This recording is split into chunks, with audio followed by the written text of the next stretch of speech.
Ladies and gentlemen, this country was so poor, the world openly bet against it. And they said this country would collapse in the next 5 years. But today, it is the fourth largest economy of the world and the first nation to reach moon's south pole. Ladies and gentlemen, today the same country is celebrating its 80th Independence Day. It is India.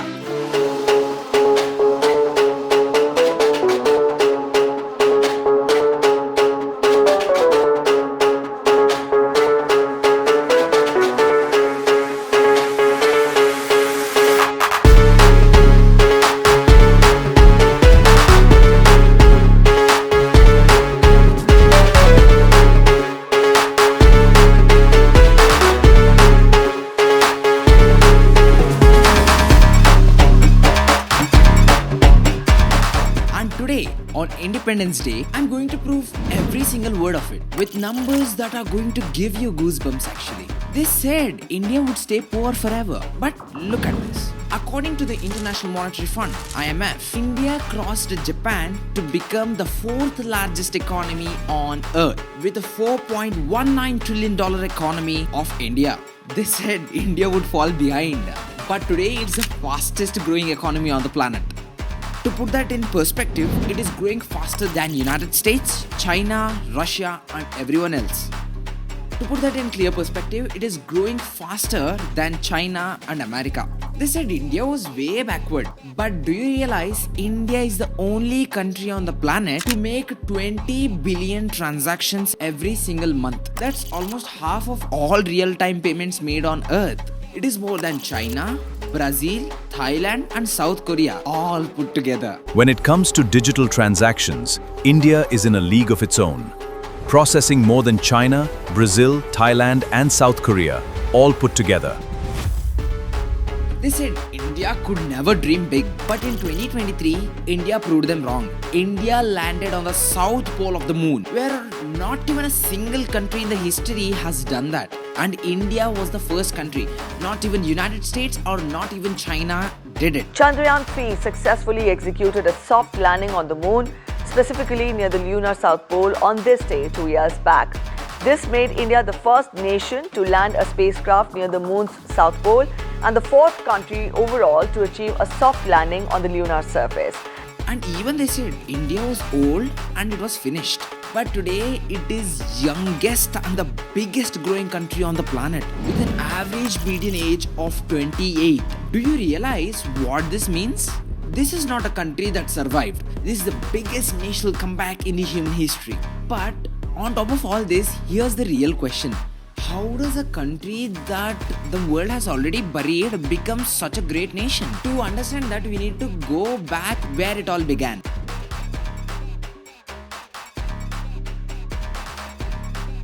Hello everybody. Picture that midnight, August 15th, 1947. A nation is born from the ashes of an empire, an empty treasury, a land broken into two, and a baby girl was born the second the clock hit 12. And let's call her Kamala.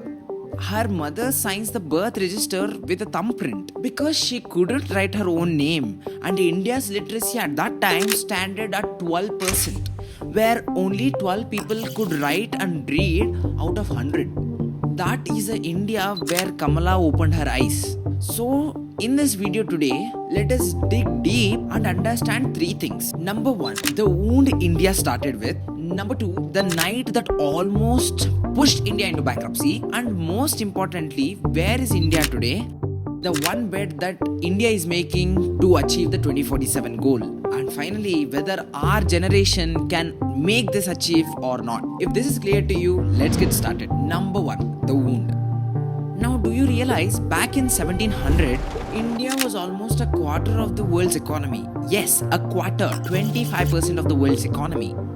And it was called the richest civilization on the planet. Then came 200 years of British colonial rule and it drained all it. That 25% of India's wealth dropped to 3%. So to put that in simple words and scenario, The world's richest country was pushed and popped into the poverty stage. And that was the wound that India had and it started with. So if that's very very clear to you, let's get into the point number 2. 1991, 3 weeks away from bankruptcy. And this is where things even get worse. Kamala is in her 40s and India is just 3 weeks away from bankruptcy. And for your kind information, this is not a drama. This is the real story. India's foreign reserves had literally crashed down to $1.2 billion. Barely enough to pay 3 weeks of imports. Now you will tell me, bro, every country will have a bad year and a bad situation. Guys, it was. But how worse and how adversely did it impact?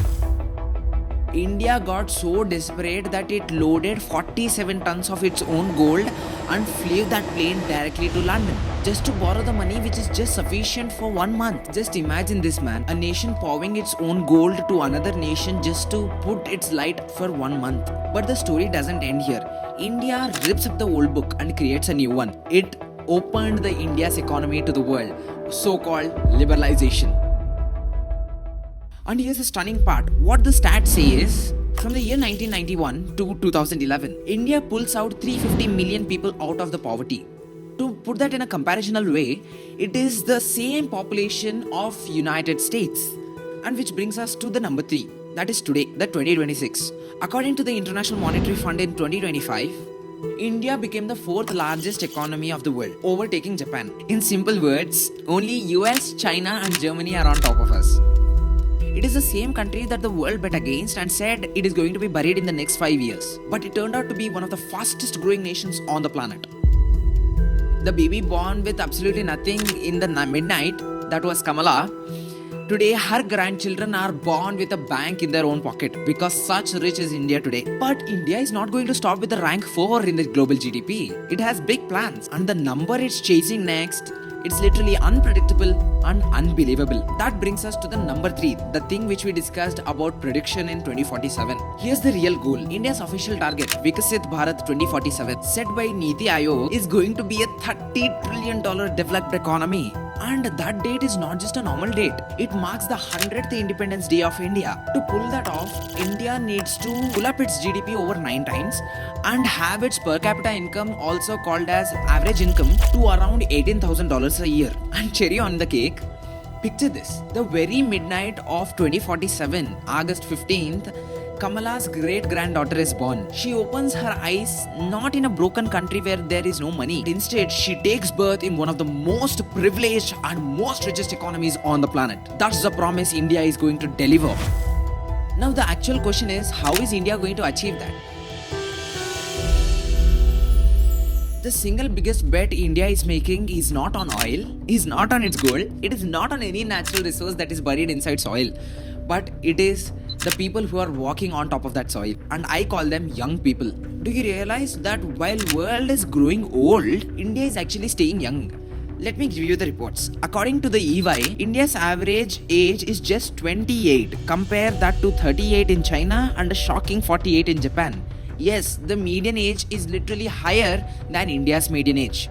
Over 65% of the India's population is under 35 age. And here's the mind-boggling part. By 2047, India's working population is expected to reach over 1 billion people. In fact, EY says nearly 1 in every 4 new workers added to the whole planet over the next decade will be Indian. That's the India's real superpower. It's not any natural resource that is hiding under the soil. So, to give you the comparison why people are its own blessing, let me give you some examples. Because here's the part that will actually give you goosebumps. The CEO of Microsoft is Indian. Adobe, IBM, NetApp, Palo Alto Networks, Chanel, one by one, the biggest companies on the planet looked around the entire world for their best possible leader.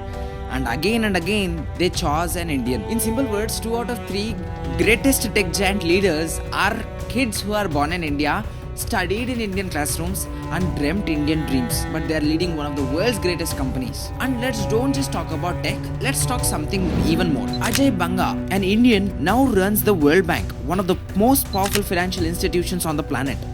Indira Nooyi ran Pepsi for 12 years, and the list goes on and on and on. So let us even talk how can this dream be achieved. it can be possible by India. Number 1, to hit $30 trillion, India needs 7 to 10% of the growth rate every single year for over the next 20 years. And India is somewhere standing over 7 to 8%, and there is no country in the world that has achieved this.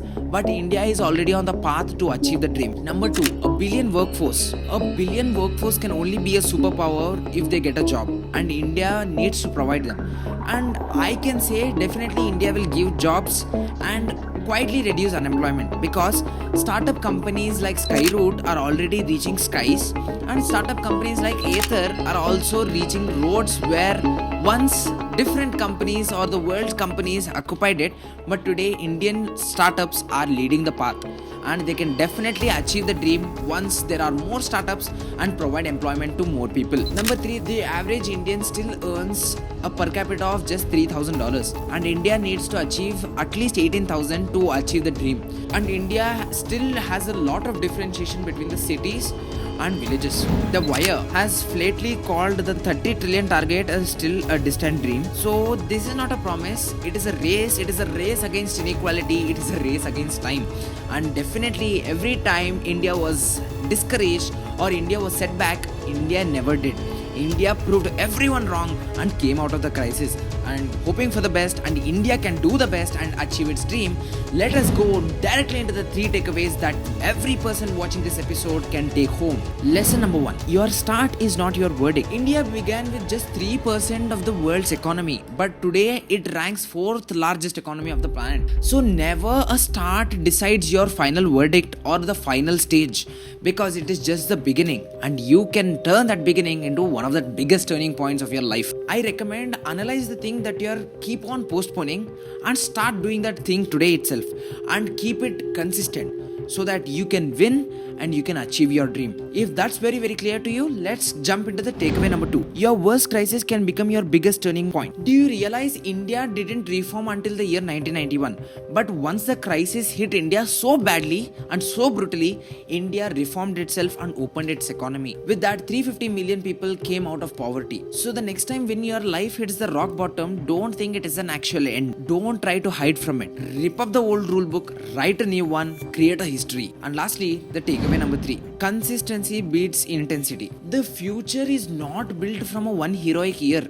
India definitely cannot achieve $30 trillion dream in just one single year. India just needs to keep up its consistency and try to achieve it. Because nothing is built from just one day or 1 year. It takes time, and that consistency matters the most over intensity. So I want you to pick one single thing. It may be your savings, it may be your skill, or it may be your own health, and compound it quietly the way India did. Because a habit repeatedly for 20 years doesn't add it, but it multiplies. The food for the thought is, try to identify one single thing and try to compound it daily with consistency. That is the same thing what we have already discussed in takeaway number 1, but in detail in this takeaway.